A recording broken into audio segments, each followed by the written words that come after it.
누군가와 이렇게 만남을 갖잖아요. 근데 그 만남이 계속 좋은 관계성 속에 지속이 되고 또 그 만남이 축복이 되고 삶의 풍성함으로 열매를 맺는 삶이 되려면요, 상대방을 잘 알아야 됩니다. 상대방이 어떤 사람인지, 또 성격은 어떤지, 그 가치관은 뭔지, 어떤 방식으로 일을 하는지 그것을 잘 알고 이해하면 관계가 굉장히 건강하게 또 성숙하게 지속될 수가 있죠.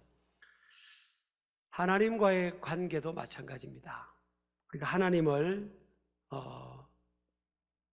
객관적 지식으로 또 주관적 경험을 통해서 또 말씀 안에서 알아감으로 인해서 하나님께서 인간의 삶에 또 저와 여러분의 삶의 현장에서 일하시는 그런 방식이죠. 방식.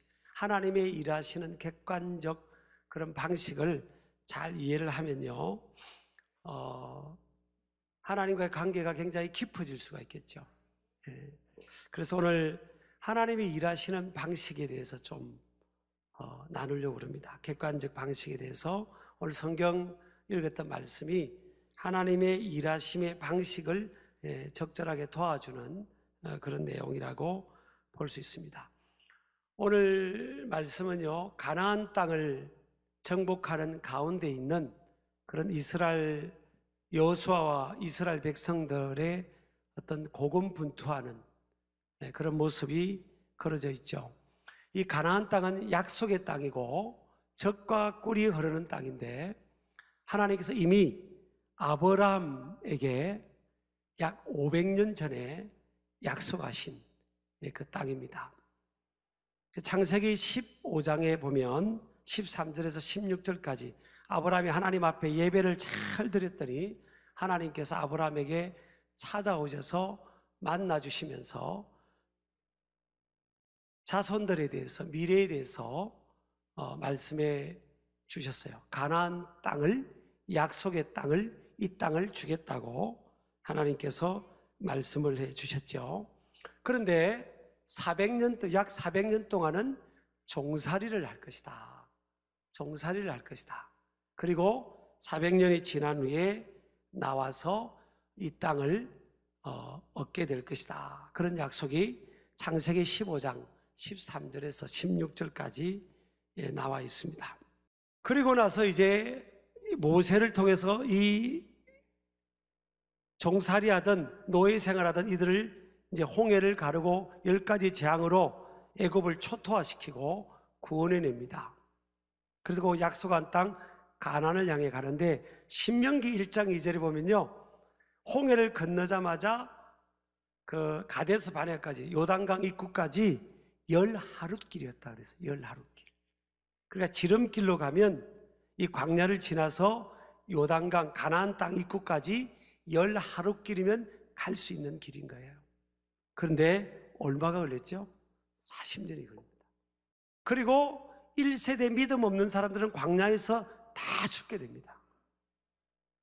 그리고 여호수아 갈렙, 1세대 여호수아 갈렙과 광야에서 태어난 2세대들이 이제 가나안 땅으로 진군을 하게 됩니다.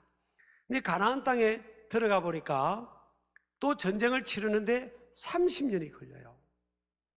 그러니까 여러분, 야곱이 하나님께서 아브라함에게 약속하셨고 야곱이 들어간 이후에 430년 종살이, 40년 광야 생활, 또 30년 가나안 땅의 전쟁, 이걸 다 합치면요 500년입니다. 500년. 저는 이런 상황을 보면서 좀 한편으로는 그냥 믿음이라는 영역을 빼놓고 보면 참 뭐할 때도 있어요. 아니, 하나님이 왜 하나님 백성들 사랑하는데 광야에서 40년을 돌리고, 그리고 전능하신 하나님 말씀 한마디로 천지 만물을 창조하시는데 하나님은 왜 30년 동안 또 전쟁을 치르게 하실까? 이를 통해서 우리가 어떤 하나님을 알 수 있나? 하나님의 일하시는 방식, 하나님은 어떤 하나님이신가? 서두르지 않으시는 하나님이시라는 거예요. 인간은 조급하지만요, 하나님은 서두르지 않으신다. 사람의 시간은 과거를 회상하면서 현재에 머무르죠. 그런데 하나님의 시간은 과거와 현재와 미래와 그리고 영원까지 하나님은 동시에 보시고 주관하시는 하나님이시다. 베드로후서 3장 8절에 보면 하나님은 사랑하는 자들아 주께는 하루가 천년 같고 천년이 하루 같다는 거예요. 하나님 안에서는 뭐야? 천년이 하루처럼 보이는 겁니다. 하나님의 시간의 하루가 이 세상의 천년과 같을 수 있다는 거예요. 그러니까 하나님은 결코 서두르질 않으세요. 하나님은 언제? 하나님의 타이밍이에요. 하나님의 때. 갈라디아서 6장 9절에 보면 하나님께서 그렇게 말씀합니다. 우리가 선을 행하되 낙심하지 말지니 포기하지 아니하면 때가 이름에 거두리라. 여기서 이 때는요, 하나님의 때예요. 영어로 하면 at proper time입니다. It is proper time. 하나님의 가장 적절한 때예요. 우리 사람이 원하는 때, 내가 원하는 때가 아닌 하나님의 때. 그러니까 여러분, 우리가 볼 때는 초조하고 우리가 볼 때는 답답하고 우리가 볼 때는 조급하지만 하나님은 그렇지 않다는 거예요. 그래서 이런 하나님을 아시면요, 저와 여러분이 평화를 뺏기지 않게 되죠. 하나님 안에서 평화를 누리게 됩니다. 그렇지, 하나님은 내가 원하는 때, 내가 원하는 방식으로, 내가 원하는 방식으로 맞춤형으로 하나님 역사하신 분이 아니야. 하나님이 볼 때 하나님이 가장 적절하다고 생각하는 그 타이밍에 하나님은 그 방식으로 일하시는 분이지. 자, 두 번째 이 방정식은요, 하나님이 일하시는 방식은 믿음이 아닌 것에는 타협하지 않으시는 하나님이시라는 거죠. 하나님은요, 절대 죄와 불신앙과는 타협하지 않습니다. 근데 이스라엘 백성들이 지금 홍해를 건너고 애굽 땅에서 다 죽겠다고 해서 하나님 살려달라고 하니까 하나님 살려줬잖아요. 모세를 보내서 10가지 재앙으로 애굽 바로왕과 애굽 사람들을 손들게 하고 건져냈잖아요. 근데 조금 광야 생활을 가자마자야 막 불평합니다. 원망하고 불평하고 그 상황을 그냥 넘어가질 않아요. 그래서 하나님은 믿음이 회복될 때까지, 그들의 믿음을 회복할 때까지 광야에서 훈련을 시키는 거예요. 여러분, 히브리서 4장 3절에 보면요, 이미 믿는 우리들은 저 안식에 들어가는도다. 믿음이 있어야 이 가나안의 안식에 들어간다는 거예요. 여러분, 진정한 가나안은요, 하나님 나라입니다. 영원한 가나안, 궁극적 가나안은 하나님 나라거든요. 하나님 나라는 믿음이 있어야 들어가는 거예요. 믿음이 없으면 들어갈 수 없는 나라예요. 젖과 꿀이 흐르는 그 땅은 믿음이 필요한 겁니다. 그래서 하나님이 보실 때 하나님께서는요, 그들의 믿음을 가나안 땅에 들어가서 그것을 감당할 만한 믿음을 훈련시키는데, 여러분, 광야는요, 오래 참음으로 기다리시는 하나님의 사랑의 시간이다 하는 것을 믿으시기 바랍니다. 여러분, 이스라엘 백성들이 애굽에서 나올 때 하나님께서 하나님의 권능으로 기적적으로 뭘 주셨어요. 뭘 주셨는가 하면 검은 보화를 주셨습니다. 사실 이들은 종살이 하면서 검은 보화가 없었어요. 그런데 10가지 재앙, 마지막에 장자재앙까지 하나님께서 역사를 하니까 애굽 땅의 각 가정마다 두려움이 엄습한 겁니다. 이스라엘 백성들을 여기 두면 안 되겠구나. 빨리 막 하러 갑니다. 바로왕과 더불어 그 애굽 사람들이 빨리 나가라고 그럽니다. 그때 이 이스라엘 사람들이요, 그럽니다. 나가면서 집에 있는 금은 보아 달라고 그럽니다. 그러니까 이 사람들이 정신이 없어요. 다 가져가라고. 집에 있는 막 금은 보아, 애굽에 있는 금은 보아 각 가정들 다 줍니다. 그래서 이들이요, 자기들이 벌지 않은 이 금은 보아, 그걸 가지고 그 애굽 땅 종살이 하던 데서 나오게 됩니다. 그 얼마나 큰 축복이에요. 그러니까 축복이라는 게 사실은 우리의 노력 그 이상의 것이 주어진 게 축복이죠. 그게 무슨 영역이든 그렇잖아요. 여러분, 우리 사람은요, 눈에 보이는 것에 관심이 많아요. 사실은 외형적인 것 있잖아요. 그것에는 물질도 있을 거고요, 사회적 포지션도 있을 테고, 그 눈에 보이는 것에 관심이 많이 갔습니다. 근데 하나님은 그들이 가진 물질에 관심을 가진 게 아니에요. 하나님께서 자기들이 벌지 않았던, 노력하지 않았던 것을 하나님이 주시면서, 자 봐라, 너희들이 힘으로 벌지 않은 것을 내가 줄 수 있지 않냐. 그러니까 어떤 상황에서도 너희들은 나를 의지하라는 겁니다. 하나님을 의지하라는 거예요. 하나님은 그걸 가르쳐 주는 겁니다.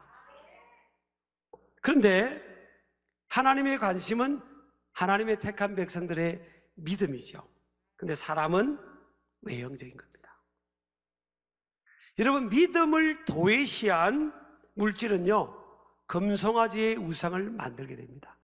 우상이 꼭 외형적으로 금으로 만드는 금송아지가 우상이 아니에요. 그것을 그들은 하나님이라고 믿었다니까요.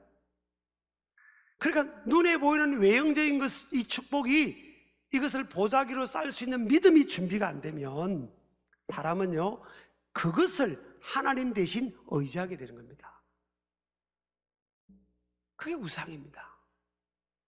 하나님은 우리에게 눈에 보이는 것을 주면서, 자 봐라, 너희들의 힘만이 아닌 내가 이렇게 줄 수 있지 않냐, 이걸 보면서 나를 더 의지하고 살아라고 믿음을 촉구하는 메시지인데, 시그널인데, 사람은 그걸 감당할 만한 믿음의 보자기를 준비 못하면요, 그걸 가지고 하나님 대신 다른 것을 만들어서 의지의 대상으로 삼고 살아간다니까요.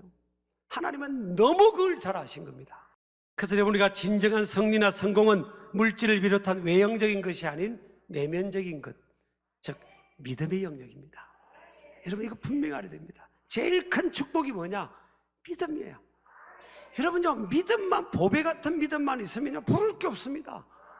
하나님을 믿는 믿음만 있으면 부를 게 없어요. 그게 제일 큰 축복입니다. 세 번째, 우리 하나님의 일하시는 방정식은요, 사람을 동력자로 부르시는 하나님입니다. 하나님은 말씀 한마디로 천지 만물을 창조하시는 분이에요. 6일 동안 천지 만물, 우주까지도 만드신 후에 마지막 시간에 하나님은 사람을 만드셨어요.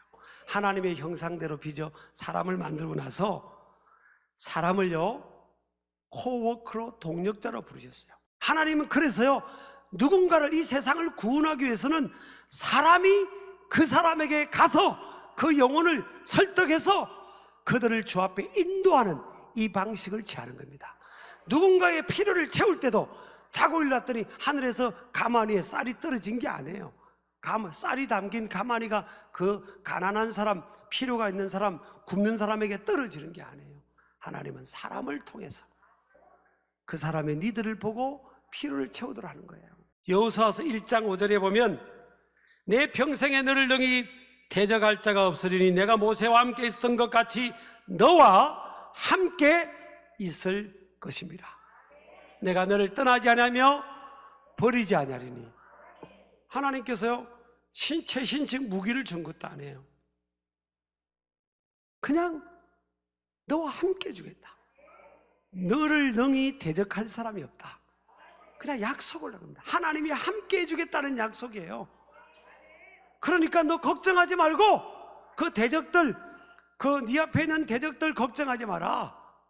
내가 너와 함께 있으니까 네가 다 이긴다는 겁니다. 다 이긴다는 거예요. 그러니까 믿음으로 싸우라는 겁니다. 여러분요, 하나님 살아계시고 전능하시면 좀 팍팍 우리한테 주면 안 돼요? 하나님은 꼭 저와 여러분들의 손을 거쳐서 일하고 싶으신 거예요.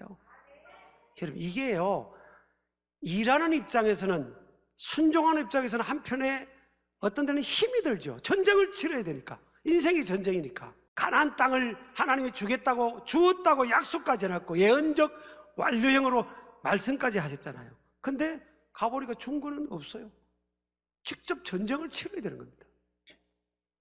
결과가 다 이긴다고 한 그거밖에 없는 거예요.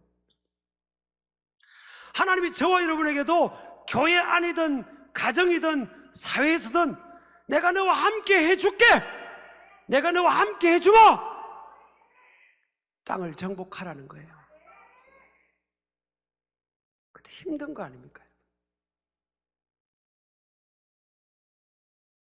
여러분, 생각을 바꾸자고요.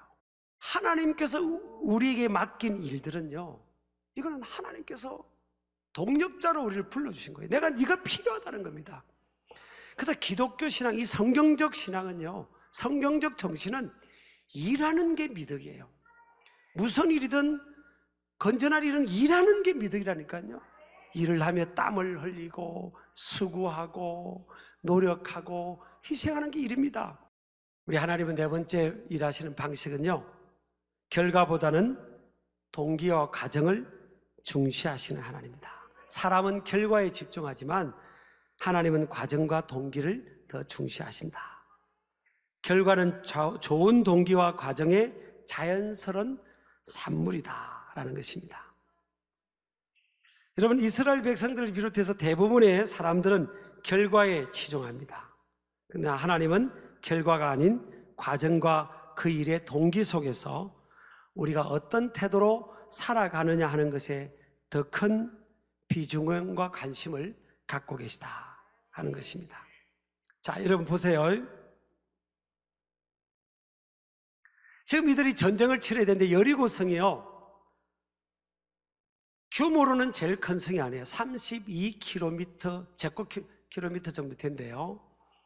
근데 여리고성이 위치적으로 굉장히 중요하다는 겁니다. 여리고성을 빨리 공략 안 하면 남쪽과 북쪽에 가나안 사람들이 연합해서 이스라엘을 공격해 올 수 있기 때문에 빨리 여리고성을 정복해야 되는 거예요.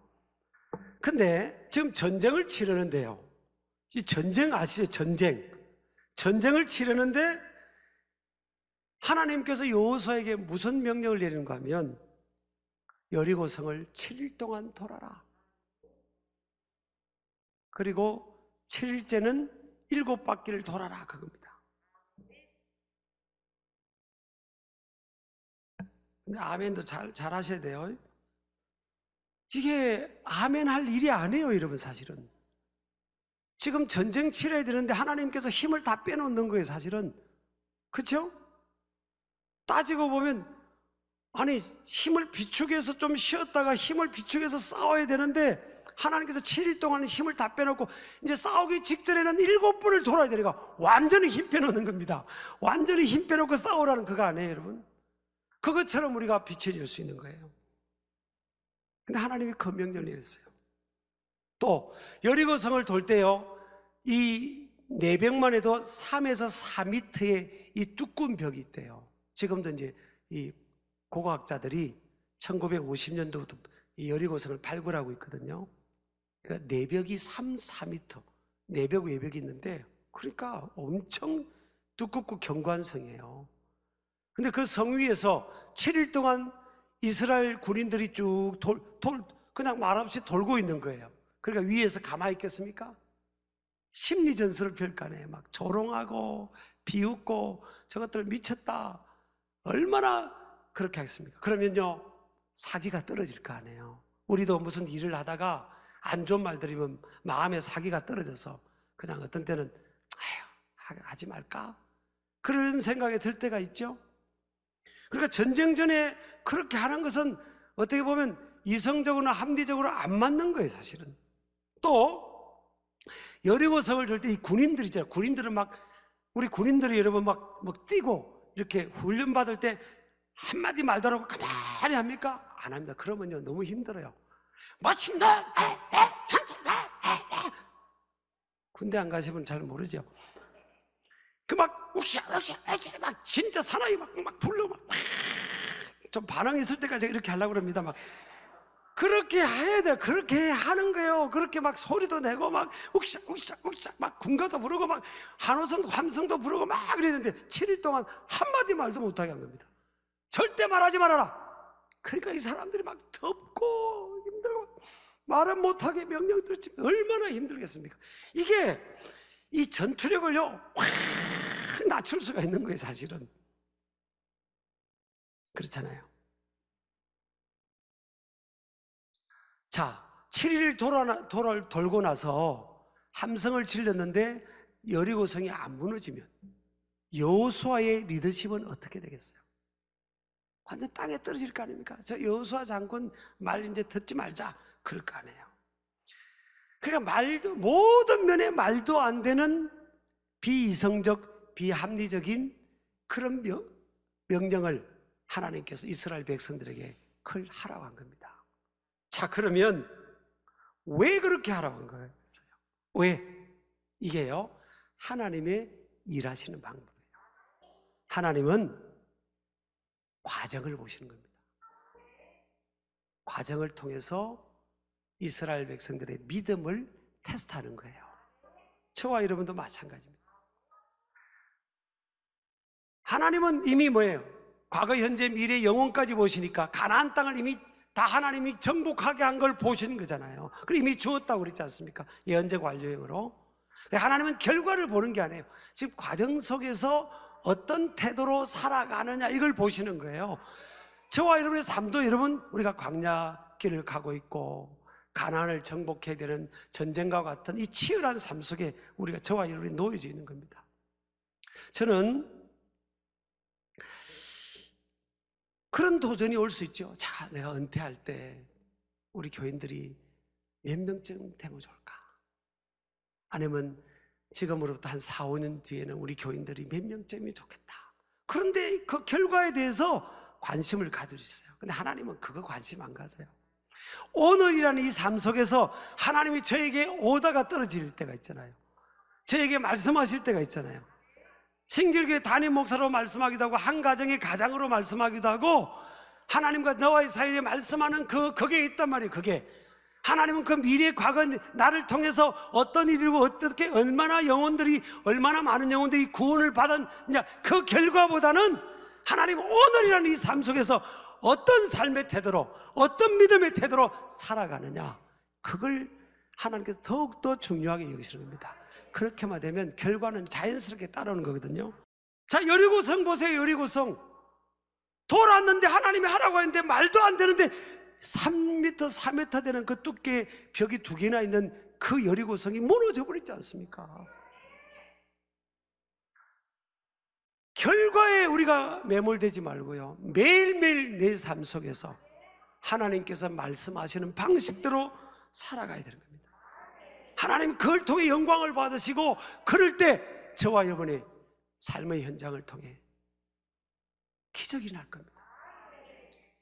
올해도 지금 계속 기적이 일어나고 있어요. 우리 교회도요. 어떤 분은 11조가 올해 팍 떨어질 거라고 그러더라고요. 팍 올라가고 있습니다. 걱정하지 마세요. 나도 이해가 안 되는 상황이에요. 여러분, 하나님은요, 하나님의 일하시는 방식이 있어요. 저와 여러분이 부족하지만 그 하나님의 일하시는 방식에 포커스를 맞추고 하나님을 내 방식에 끌어올라고 하지 말고 하나님을 내 삶의 현장으로 현실에 끌어올라고 하지 말고 저와 여러분이 하나님의 방식에 하나님의 관점에 하나님께 맞추는 거예요.